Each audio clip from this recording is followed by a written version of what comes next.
Қазақстан Республикасы Президенті Қасым-Жомарт Тоқаевқа, Қазақстан парламенті сенаты төрағасы Мәулен Әшімбаевқа, Қазақстан Республикасы үкіметінің басшысы Олжас Бектемовке, облыс әкімі Нәлібаев мырзаға қазалы қамқор локомотив ұжымының жұмысшы қызметкерлері атынан үндеу. Құрметті президент мырза, біз Қазақстан Республикасы азаматтары ретінде сіздің салиқалы саясатыңызды қолдаймыз. Және біз сізбен кәсіби дипломат, соңғылар саясаткер, кемеңгер мемлекет басшысы ретінде мақтанамыз. Айтайын дегеніміз, біздің ұжымда қарапайым қатардағы жұмысшы қызметкерлерге ешқандай жағдай жасалмаған.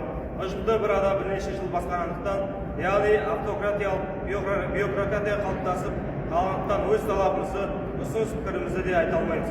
Айлық жалақымыз аз және еңбек құқықтарымыз сақталмайды.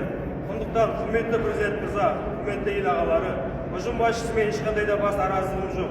Десек те, ұжымда орын алып жатқан келеңсіздіктерге және мынау біздің жанайқайымызға назар аударып, ұсыныс талабымыздың оңай шешілуіне ықпал жасауларыңызды сұраймыз.